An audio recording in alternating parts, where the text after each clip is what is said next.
And welcome back, everybody, to episode 178 of Two Goalies, One Mic, brought to you by Fatty Beer Company, Western New York's premier market and tap room, with over 300 beers to choose from at all locations.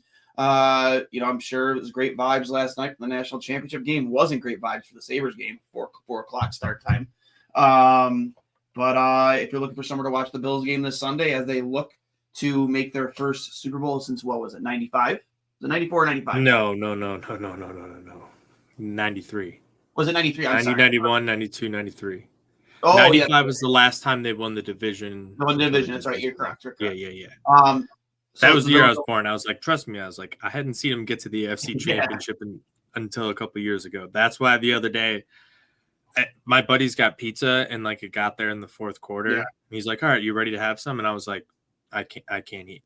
Yeah. I was like, I'm too anxious. I'm like, I throw another's in, and I'm like, yeah, right. We'll get there later. But great vibes at Fatty Beer if you're looking for somewhere to watch the Bills game. And all week long they do trivia, entertainment, live music, just overall just a good spot to go to for happy hour. And I'm remiss to not mention Buffalogo apparel, with your shirts, your hats, your hoodies, especially if you're looking for some Bills Mafia gear for this Sunday's game. Make sure you check out at Buffalogo Co. on Instagram and Twitter, buffalogo.com. Fatty Beer, you can find them at Fatty Beer on Instagram and Twitter, fattybeer.com. I saw a tweet this morning from the Charging Buffalo, because I thought about it yesterday during the post-game show. I'm like, we're about a half a season left in this. And I was pretty close. We're 36 games. We're just over, yeah. Just under half a season remaining that we have to sit here and watch this garbage. A team that I don't even know exactly how many points they have. Personally, I just don't care. I know they're the bottom. I don't even want to look. Exactly. But they're at the bottom of the league. Front runners to win the draft lottery. And it's been, I'm trying to do math right now. 40, what's 82? What's 82 minus 36? How many 46? Games? 46 games. Okay. 46 games so far this season. And the only roster move they've made, and mind you, there has been a 13-game losing streak involved with this, is claiming for a second time after signing him and waiving him, and then claiming him again off waivers, James Reimer. That is the only move they've made this entire season. Hey, don't worry. We keep hearing Kevyn Adams is working the phones. He's making deals. He's making deals. And then the next week we heard that he just hadn't returned anyone's calls about any of the offers he'd received. And it's make this make sense to me. How is he making moves, trying to make a big deal, but he's not returning trade offers? Yeah. How do you not send a rebuttal and at least try and get a king's ransom for at least someone at that point? If they wanted your guys that bad where you had multiple teams calling on him, hey, this is what this team is offering, what can you give me? Do something. But instead we get what we get, and we're seeing the results that we expected after making nothing happen. Yeah, I mean, you heard the rumors about Martin Nikas in the offseason, and Kevyn Adams kind of confirmed that when meeting with the media, about a month ago, that they had a deal in place for. It felt that way. Yeah, and essentially, and it was initially reported from Andrew Peters with After the Whistle, that Nikas wouldn't resign here, and that was the reason why the deal wouldn't get done, is because he refused. He's flat out said, "I'm not going to sign." Dwayne, do you see all the snow outside? There's no palm trees here. There's no palm trees, exactly. Hey, guess what? I was gonna say it's snowing in New Orleans. It's snowing in Tallahassee right now. It's parts of Louisiana. We're gonna get close to a foot of snow today. Yep. That's not the biggest thing. Oh, taxes, Dwayne. Our taxes are so bad. We're not even in the bottom 10 in the league. Yeah, it's true. And then there was I saw a tweet today too that Buffalo was actually in Capo Caco, but they wanted Will Borgen. I don't really believe that Buffalo can't beat a deal for, you know what I mean? You're telling me you can't beat that deal somehow? Will Borgen. That was the guy that the Rangers just had to have. you couldn't give up anything better than Will Borgen. I know they were looking for a defenseman, sure, but you couldn't beat Will Borgen. Like, and give him a pick. Who has been on the right side of the plus minus, and I understand he hasn't lived up to the potential. He hasn't lived up to the hype of, I think it was a second overall pick. But still, he's still been in the league for quite a bit now. He's played on a very good hockey team that's been to the playoffs multiple times. I'm not sure the amount of, if you want to look that up, how many playoff games he does have under his belt. But since getting to Seattle, a new environment, I think he has, like, I saw it tweeted yesterday, like, it's either 14 or 17 points in the amount of games he's played since getting to Seattle. Like, it's a guy who has thrived under different circumstances. Yeah. And you're just telling me that you can't beat that deal for Will Borgen if, in fact, you really were in on Capo Caco. That could be all smoke. Who knows? I don't know, man. Like, well, he probably called and said, hey, I'd be interested in Capo Caco, and then they probably sent a counter offer. And we're like, hey, this is kind of what we're looking for, and he lost their number. Yep. And then Arthur Kaleyev, who is a younger pick. Yeah, went to Rangers? Went to waivers. Sabres were ahead of the Rangers. They chose not to claim him, and he's been playing well with them. Yeah. It's just mind-blowing that we are 36 games remaining in the season, that we are still sitting here, no moves made, standing put. And the longer this goes on, the more I believe that Terry Pegula really said that in that locker room in Montreal, that he believed the solution is in this room, i.e., we're not spending any money. We are not making any big trades. You guys need to figure it out. How many years of this core group do you need to see before you realize they're not going to figure it out? They're not. I don't know. I think the answer's in the locker room. Yeah, the solution's in the room, right? That's what we keep hearing. And there's no way that's true, because we've seen flashes from a lot of these guys that have proven they have the talent to play in the NHL and can do so at a high level, but they don't know how to play consistently. They don't have that structure around them to do that. We shuffle lines way too often when guys finally kind of get comfortable in the roles that they're in, and then you kind of move them down, you shuffle the pieces, and you try and make them carry other guys, and then it's pulled them all back down, which has been very, very bad. Like, we've had, points and stretches in the season where we had two of the best lines, like in the top 10 in the NHL for some stretches, but then you have to shuffle some due to injury. Yes. And then other ones because we're just trying to jumpstart these other lines, trying to balance things out. Well, maybe we didn't need to balance it out. Maybe you just needed to keep the best guys doing, their thing. Like, let them keep grinding, let them show they have the ability to do that in that number one role. And we put pressure on, young players, like we saw it with Dylan Cousins last year, trying to be put into a bigger situation. And it's happened again this year. And now we had JJ playing decently to start the season. And then you kind of switch everything up. You put JJ down, try and kickstart everything with Quinn and Cousins. And he wasn't able to do it. And now it's those bad habits have rolled over to Peterka's play. And we're seeing that with all these young guys at this point. Like, why do we have to mix things up when we are going in the right direction? That's my biggest thing with Lindy this entire season. Again, like, there have been some injuries, but most of them have been pretty short term at this point. Like, most guys were back within a week or two, besides this most recent Greenway injury.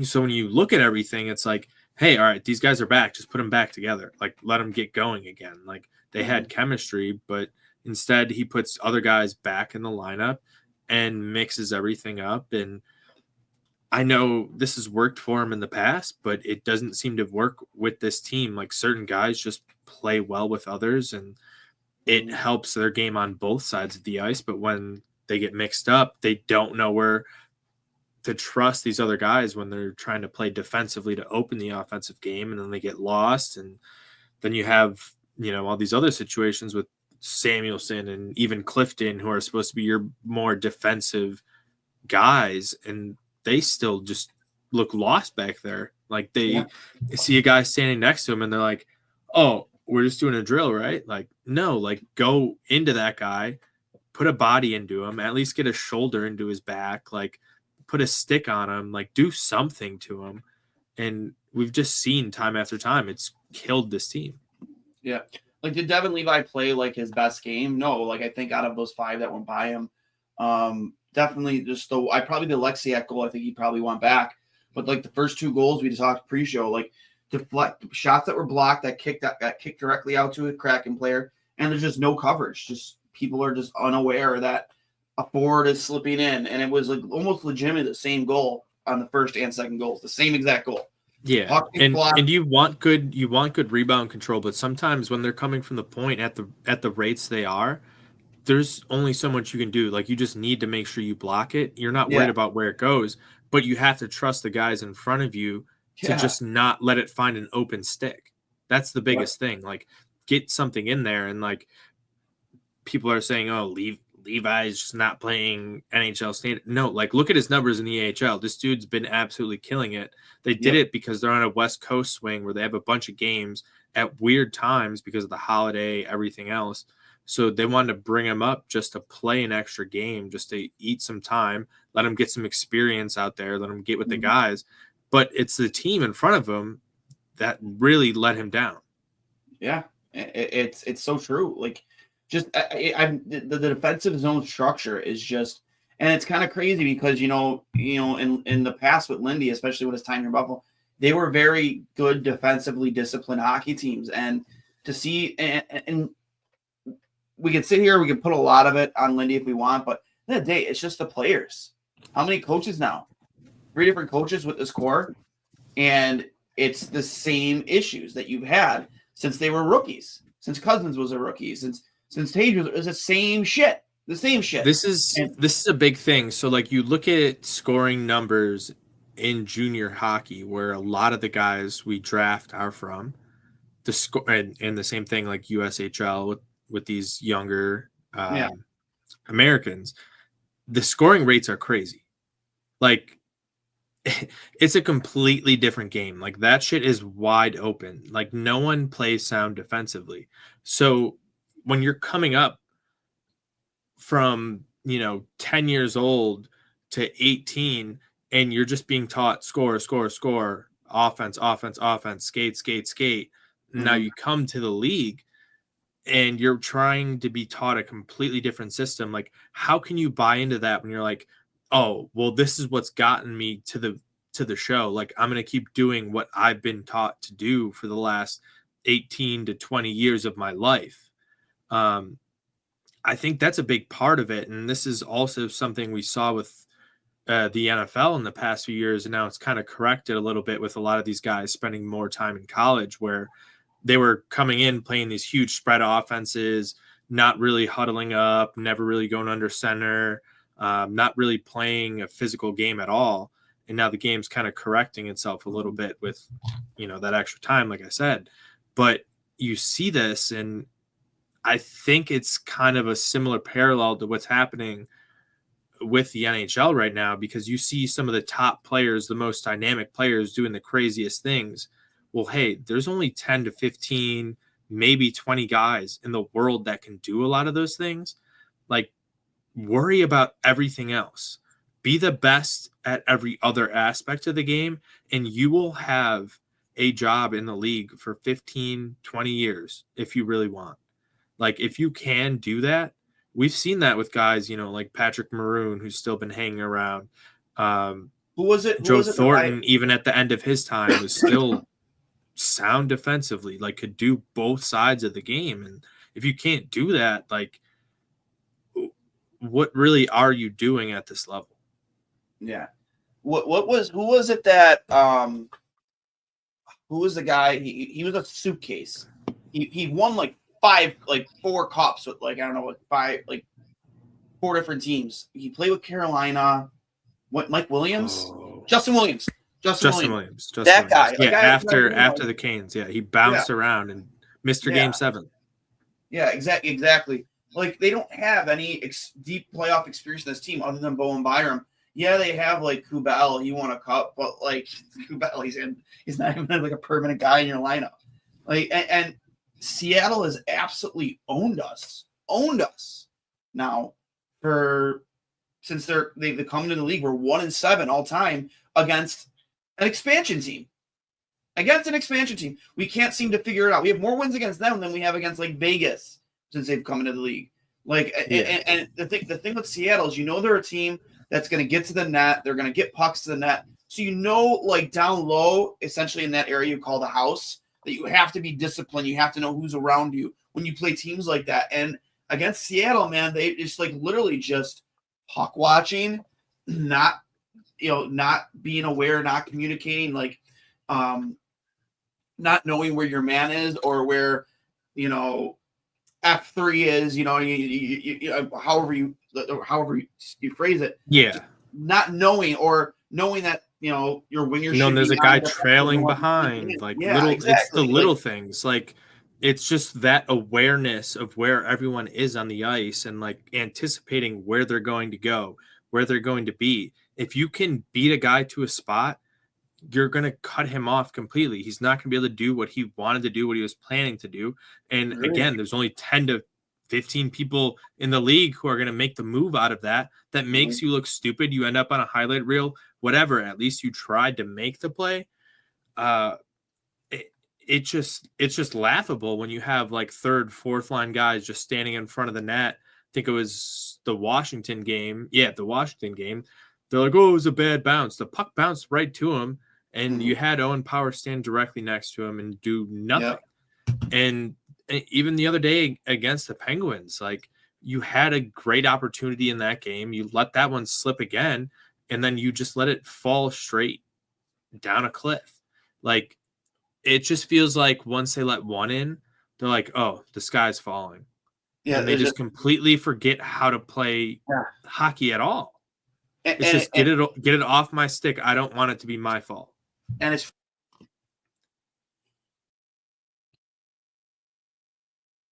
oh, you muted yourself, Duane. You hear me now? Yep. Okay. There have been plenty of times this season where, at least, after they got out of that rut at the start of the season, where, they would be down a goal or two going into the third period, and they find a way to scratch their way back in and win a hockey game. And they went on runs, like 3-game winning streaks, multiple ones. And then ever since that 13-game losing streak, just they get a lead, they get hesitant, they it's like they're afraid. They have the second best goal differential in the league in the first period. Yeah. You get these leads in the first period, and then you look at the second, the third, and they're the second worst in both. Yeah. And I do want to point out this comment from in front of the program, Lance Nelson. He goes, at this point, it has to be the guys in the building. They just aren't the dudes they're being paid to be. It's true, though. Like, as I'm not going to sit here and say I've been really happy with Dylan Cousins' game. Just Dylan Cousins has been better. I'll say that. Like, he's been better than what he was last year, which, okay, I guess that's an improvement, considering that you paid him $7.5 million a year based off one successful season, one 30-goal season, 80-point season, or whatever the totals were. You paid him to be that guy, and he isn't remotely close to that guy. So, like, but still, like, he's not being that guy he's being paid to. Like, the only guy realistically that's living up to his salary right now, that's signed here long term, is probably Tage Thompson. But before I finish, he's only living up to that because he's underpaid. He's very underpaid. Like, a guy who's on pace for 40 goals a season. I mean, he would have scored 40 last year if it wasn't for the hand injury. He's probably getting paid close to $9-10 million a year in today's NHL. Absolutely. You know what I mean? He's underpaid. So that's the only guy that's really living up to what he's getting paid per year. But you could argue he isn't, because he should be playing better to the expectation. It's hard. I don't know. Like, we thought we were getting him on a steal. I mean, I guess we are, but we need more out of him. We just do. Like, I mean, and these players like JJ Peterka, I want to get into him right now. Like, what's wrong with him this season? He looks nothing remotely close to the player he was last year. And thank God that Kevyn Adams didn't sign him to a long-term deal the way he did Cousins right off the jump after a big year, because you'd be kicking yourself in the ass right now for it. Yeah, absolutely. And I absolutely love JJ Peterka. It's probably my favorite player on the team because of what he's done the past few years. But I mentioned it a little bit before, and we've been talking about the way they've mixed things up. And like, they had him in that first line situation, and it was going well to start the season, even with some of the kind of underwhelming performances of the team overall. Like, even when we were losing, like, that line was still contributing. They still had a shit ton of chances.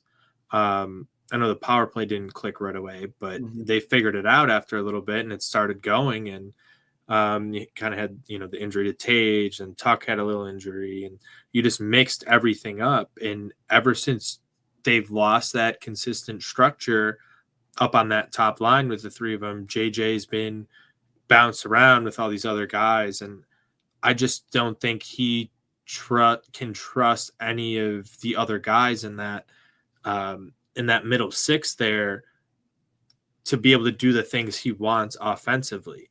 And that's when you start to do that, you're starting to double, triple think every single move you're doing, every single pass you're making. And when you're doing that, you're a step behind the other team, because now they have the upper hand. They can force you into making moves that they're already prepared for. And that seems to be what's happening. He seems to be a split second late on his shots now, and they're kind of getting blocked, or they're going wide.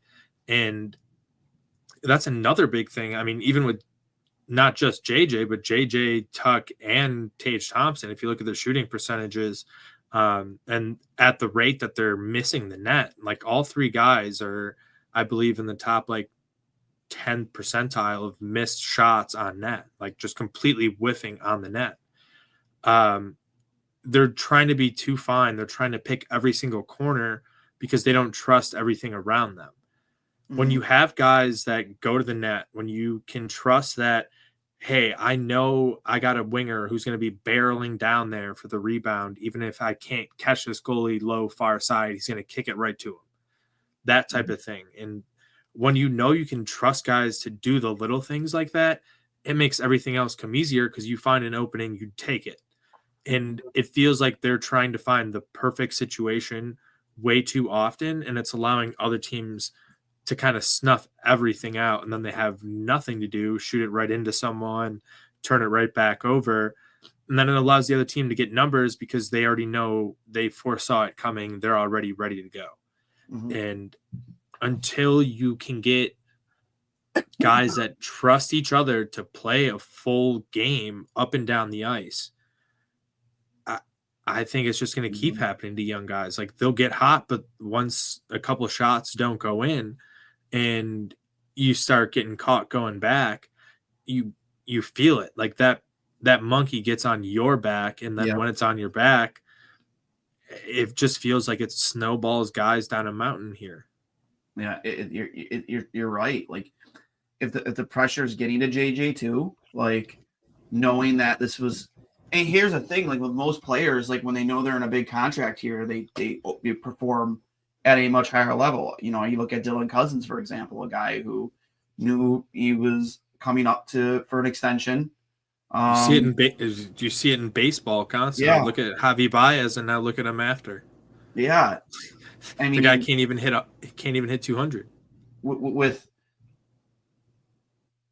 I've always felt that JJ just seems like a much more mature player than that. I don't know. Like, is it the constant line mixing up of lines, like you said? Like, is it the new structure with Lindy Ruff and how he wants them to play? Like, what is it that's hurting his game as compared to where he was last year, where he was just a machine at both ends of the ice and was really starting to look like a guy that you could depend on, kind of like almost like a Braden Point in Tampa, a guy who's just so good all over the ice. Not saying he's going to be like a 90-point player, but I mean, for fuck's sakes, he almost had 30 goals last season. And I can't pinpoint it. I don't know what it is. No, and I mean, I think that's Lindy's problem even right now. And like, I don't even know how much blame I can put on Lindy because he wasn't even allowed to bring in his own assistants. Yeah. You kept everyone who was here before. Yes, you shuffled, Matt Ellis up into the, up top to watch the games instead. But like, you have guys who just haven't been top level assistants at any point under Lindy. They couldn't figure out how to get through to these guys. Like, just bringing in one other person, like, what makes you think that's going to make anything better if they weren't listening to the coaches before? That's why I think I've been seeing, a bunch of people like, maybe it's just the coaching. It's just the coaching. Like, it's got to be something that these players have been taught in the mindset. Yeah, it probably was like growing up and not here. And they're just not getting through to these guys for whatever reason. But like, if these assistants weren't able to get to these players under the last head coach, like, what makes you think just changing one person is going to change everything? Like, that doesn't make any sense to me, because either you're completely changing the message that your assistants were sending the year before and being like, oh yeah, we were wrong about everything. Like, now you got to do this way. Or you're just regurgitating the same stuff you were telling them before and just have a more assertive person at the top. Yeah. Which, if they weren't listening to it before, having a more assertive person there, trying to ram it down their throats isn't going to make it any better. It's not like Lindy is the hard ass that he used to be. And I think that might be the problem at this point. Like, I have not seen him once get upset behind the bench this season at the players. I don't know what's going on behind closed doors with Lindy. What's being said in film sessions. We've seen him cancel a practice or two already after a bad game, and the speculation was like they're probably getting reamed out during film. Yeah. But this was expected though, because the thing with Lindy is that he's evolved from what he used to be, and that's what drives me nuts about players these days. Is like, you can't yell. Like, you look at what's going on with Elias Pettersson right now in Vancouver. That's why I'm like, thank God we're playing them right now, because we might have a chance, because they looked so good to start the year. Yeah, but like, Pettersson took criticism from JT Miller too much to heart, and now it's created this divide in the locker room. Like, I hate the fact that coaches just can't criticize players anymore, or you know what I mean, or players can't. Like, is there anybody standing up in that locker room player wise that's like calling out just the mistakes after mistake after mistake? I don't think they understand what accountability is. Yeah, I agree. I mean, like, I don't think they grasp the concept of being accountable to the person next to you, being able to stand up to them and say, I did my best. I did what I was supposed to do for 60 minutes. Yeah. And like, I don't know, like, do we have to send him to one of those like Howard Goggins, like Navy SEAL trainings, like on the beach or something, to like feel that camaraderie or something?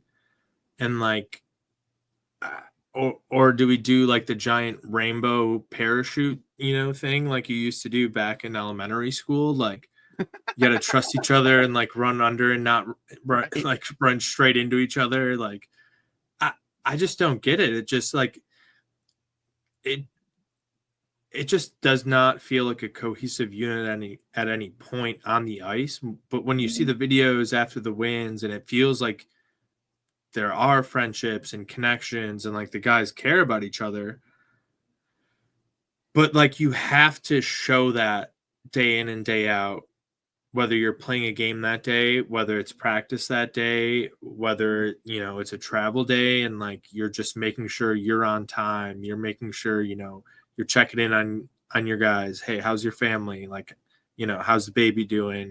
The little things, like being a good person, like being a good teammate. Like, do we have to go that far back to the basics? Like, maybe at this point, it just blows my mind, and not being able to figure it out for this long. Like, we've talked about it a lot, like coming from, top down in the organization, not having a president of hockey ops, like having someone who's been there, done that, who understands what the standard needs to be.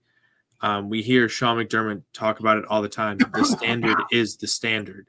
You live up to the standard or you don't. You stay here if you live up to it. If you don't, you're gone. We don't need you here. Someone else will do it.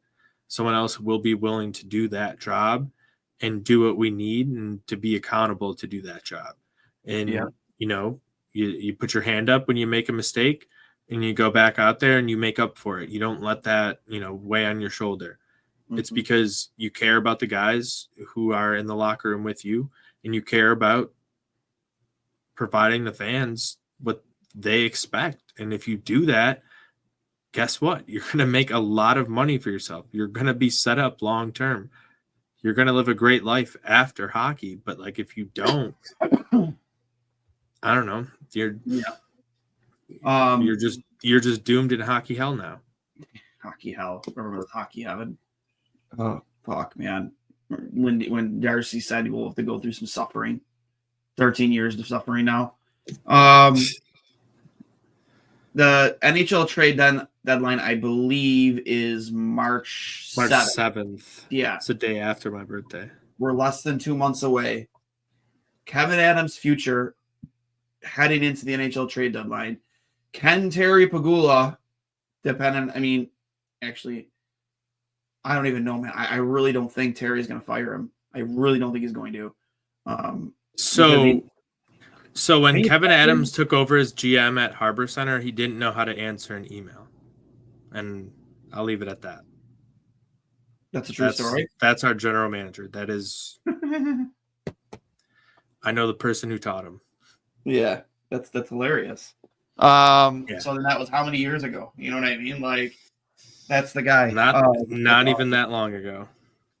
Probably less than 10 years ago at this point. Yeah. Can you trust Kevyn Adams heading into another trade deadline? I don't think you can. We've often speculated that it's not entirely on him, that you have an owner that just won't let him make moves to better the team, take chances at spending money. We kind of knew that. And that's even the craziest thing about the spending money is like there is a bottom cap, and it's not that far from the top of the cap. Yeah, we're $8 million. We're $8 million out. $8 million. We're $8 million out. I think the floor is like 10 or 11 million below the cap. Yeah. So like you have to spend almost this much money anyways. Yeah. A couple extra million for a better chance of winning, selling a shit ton more tickets, which means you're going to sell a shit ton more food and drinks and merch and blah, blah, blah. Like your TV rights deal is going to be higher, everything else. Like it's an investment in your future. To not spend that money is a slap in the face to the people who paid to see the product on the ice. And I know a lot of people have talked about it the past few years of, getting rid of their seasons. I think this is going to be an all-time low. Yeah. I think next year might be the lowest season ticket holder number, like maybe in franchise history, because they already tried reaching out to a lot of them about it. And people are like, no, do something. And ticket prices will go up again. It's going to happen. It happens they can happen just about every year except for one in the past decade. How can you justify raising ticket prices? And then Kevyn Adams, again, his future heading to the trade deadline, like that makes it even worse, right? Like if you don't fire him heading to the trade deadline, like how can you convince fans? The only reason they sold seasons this year were because they brought Lindy back. Yeah. And the sole thought of, be different. Okay, we had some things going right. We missed the playoffs by a point the year before. Like, we can't keep missing it. Like, it's a coin flip every single year. Mm-hmm. The fact that we've missed it this long is like a 0.001% chance. if you just flip the coin this long. It's sickening at this point. Like they still, you know, talk about, oh, we got a new roof. Like that's like mandatory maintenance to keep the people viewing your team and the players themselves safe. Like you have to do those things. Meanwhile, the new Jumbotron has yet to contribute a single goal to the on-ice product. How many stages high is it? They say it was on the What's Chaos show. It was can't remember how many stages high. The new probably like 3 or 4. Standing on top of each other. Yeah, like you didn't spend. You know, Kevyn didn't spend to the cap after buying out Jeff Skinner and filling us with this nonsense. It's win now mode that you know you want to be harder to play against. Neither have happened. You haven't been harder to play against. You've been easier to play against, if anything. And you spent money on players that you had the money already before buying out Jeff Skinner to spend money on Jason Zucker and, you know, every Sam Lafferty and the players that you signed in free agency.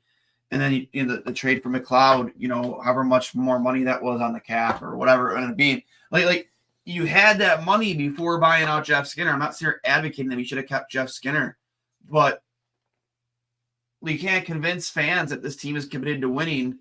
And I wasn't convinced to start the season because you didn't spend that money, that you just let it sit there and hang, and you never attempted to make this top 6 better, even though all the rumors about guys like Martin Nikas are out there.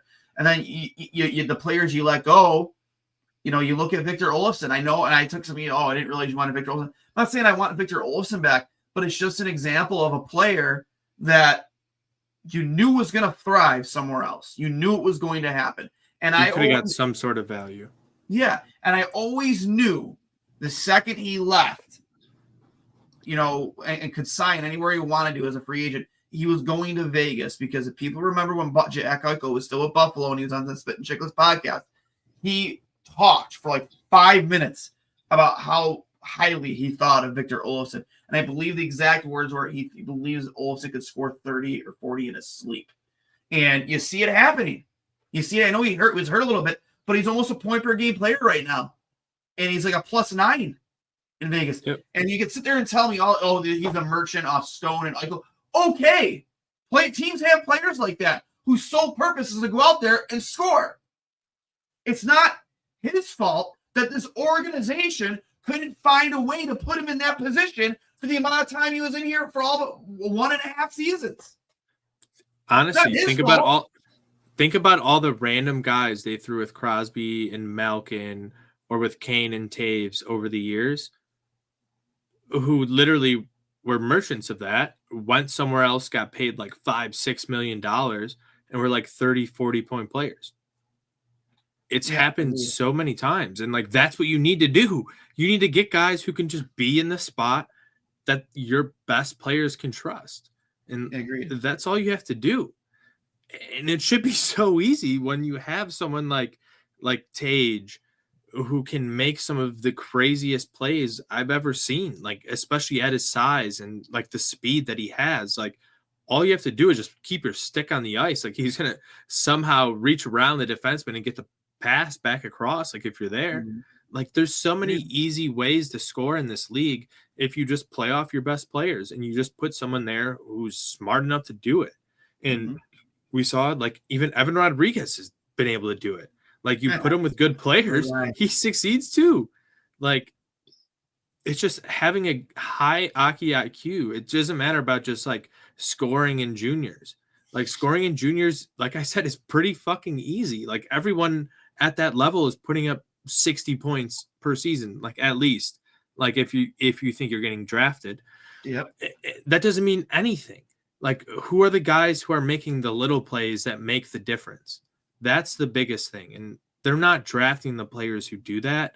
I think some of the younger guys now, like Hellenius, like watching him at least in juniors, like, he seems to do those things.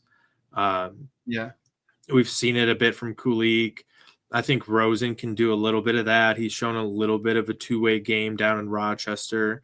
little bit of grit down there. So I don't know. I don't care what's on the farm. Like, you need NHL players now. It's time to stop fucking around. Stop saying we got all these guys down here. We got one of the best farm systems. Use it. Yeah. Get guys who are proven, because you've shown time and time again you can bring guys up here. They look good for a day and bad for 2 weeks. Yeah. So, you got to figure that out, especially going into a game like tonight where Vancouver is having a very tumultuous time. I mean, there's been a lot of rumors about Pettersson and JT Miller even to the Sabres. Who knows? Kevyn Adams doesn't return phone calls, so it won't matter. I don't know. I think he gets phone calls from numbers he doesn't know, and he's just like, what's this zip code? He's like, I don't know where this is from, and then just ignores it instead of just like searching what's this area code, and he's like, oh, Vancouver, maybe I should answer that. That's 1,000% what's going on. Clearly it's a spam call,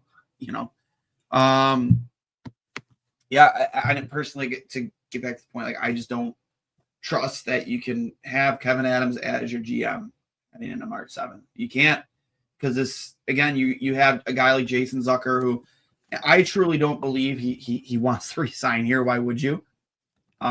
It's all, just saying words to keep people happy, I guess. I can't honestly believe that he genuinely wants to be with the Sabres for an extended amount of time when you can get traded at the deadline to a contender and potentially go try and win a cup. And, he's not getting any younger, and I don't think he's won a cup yet, right? I don't know if Jason Zucker's won a cup. I don't think he won one with Pittsburgh. No. Because he went Minnesota to Pittsburgh. So, your chances of winning a cup are and if he really does want to re-sign here, okay, sign him, send him to a contender, and if he wants to re-sign in the offseason, he can.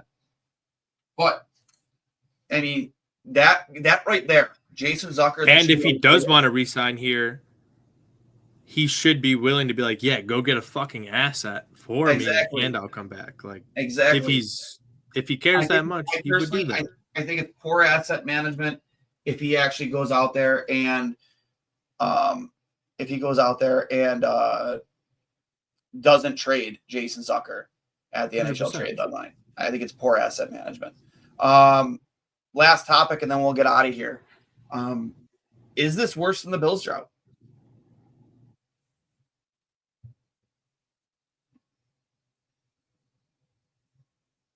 You're giving it a lot of thought. It's very close. So probably the biggest difference is that the Bills weren't at the bottom year after year. Yeah. We were generally drafting or, around that 10th pick. Like, we weren't a top 5 pick year after year after year. Whereas the Sabres have been pretty much perpetually in the bottom 5 this entire time, outside of about 2 seasons, one where we missed the playoffs by 1 point. So it's getting there another year or two, and it's definitely worse. It doesn't even have to get to 17, but no, I mean, just because the terrible product, like the Bills, even when we were bad, like, they had entertaining games. They were beating good teams. They were in the hunt. Like, they were, perpetually in the hunt. Like, 8-8 year after year. Like, oh, you win 2 more games, like, you're in. And then the Sabres, it's been, all right, no, we got to lose this year to win next year. Oh, no. We got to lose this year again. We got to lose this year again. And that's at least the big difference for me. And the amount of record-breaking ways to lose has been absolutely insane. Yeah. We have a comment here from BIP1812. Welcome to the program. I haven't seen you in the comments section yet, so thanks for hopping in. If what Matthew Fairburn said is true, where Zucker wants to stay, but Kevyn Adams hasn't reached out, Adams needs to be gone as soon as possible. Yes. Yeah. Yes, I think he should have been gone by now. But yes, we also should reach out and be like, hey, you want to stay? All right, let's like send you somewhere so you can try and win a cup and then come back to help us win a cup. And that's you can the bring that conversation experience. I would be having with the guy. I like, listen, like, I mean, I want you here. I want you to help continue what you've been doing with these young players in this locker room. But in an effort to help continue make this a better team, I think what's best is for you to go somewhere with that experience that I still want you to bring here, take it to a contender, potentially go win a cup, and come back in the offseason, and we'll make it worth your while. You know what I mean? Like, try and sweeten that deal for me. It's like, we'll give you a better contract than you'll probably get on the open market, but we want to get what we can for you so we can maybe flip that into more help next season and just have that conversation with him. I don't know. Like, I agree with that, man. Because as much as I've liked Jason Zucker this season, like, is this because it's a contract year for him? Is he going to continue to be this player? And do you value what he's brought to this team this year more than whatever you'll get from him at the deadline, which is almost certainly, at the very least, if not more, a first-round draft pick? If you want to win the game, you got to play the game. Yep. It's time to win the game. I agree. Any final thoughts, Ty? Yeah.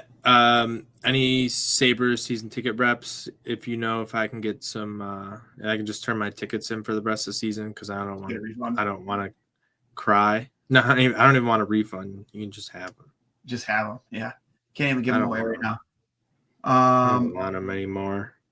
Big question once the Bills season is over, which at this point has been amazingly successful one considering the expectations, is Terry going to then look at the Sabres and act like everything is all good?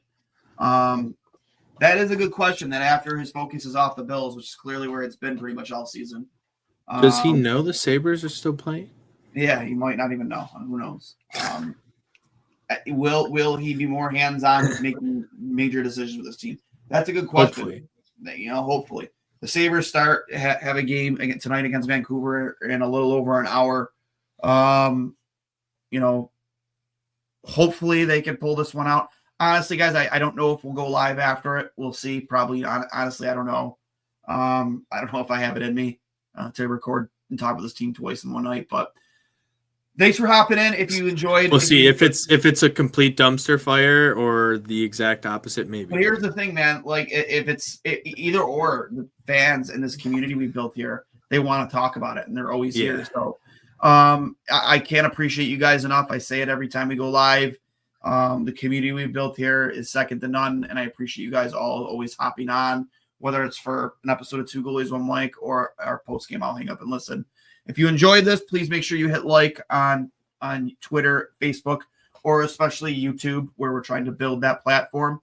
When you hit the like button, it does help us with the algorithm, so please do that. And of course, if you're not subscribed already, please subscribe. If you're doing it on YouTube, just hit that subscribe button, hit the bell. Smash the like button. Smash the like button. Smash it. An odd number of times. Yes. Twice will undo it. So 3 times, 5 times. Yeah, always odd numbers.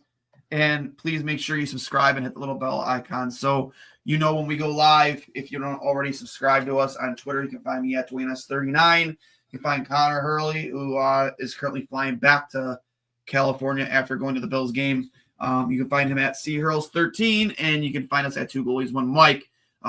Remember, this is brought to you by Fatty Beer Company, Western New York's premier American and tap room with over 300 beers to choose from. I am Duane for Ty B, who's been on with us quite a few times this year, always willing to step in, and I always appreciate that, Ty. We will talk to you later, and as always, go Sabres.